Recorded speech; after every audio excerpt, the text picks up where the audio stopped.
પતંગોત્સવની તૈયારીઓ ગોહિલવાડમાં પતંગ દોરા લાડવાથી લઈને શેરડી સુધીની ચીજ વસ્તુઓ ખરીદવા શહેરીજનો ઉમટ્યા।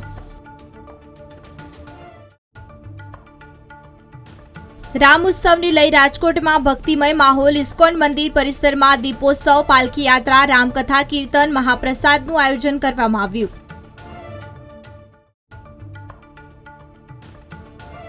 પાટણવાસીઓ જલેબી, ફાફડા અને ઊંધિયાની જયાફત માણશે। શહેરમાં અંદાજે 5000 કિલો ઊંધિયું અને 1000 કિલોથી વધુ જલેબીનું વેચાણ થવાનો અંદાજ।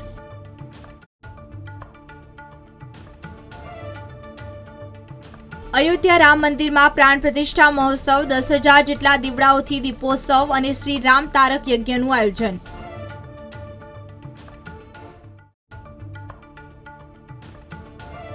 108 એમ્બ્યુલન્સ ટીમ તૈનાત। ઉત્તરાયણ પર્વ નિમિત્તે ઘાયલ પક્ષીઓને બચાવવા 1962 કરુણા એનિમલ હેલ્પલાઇન ટીમ સજ્જ બની।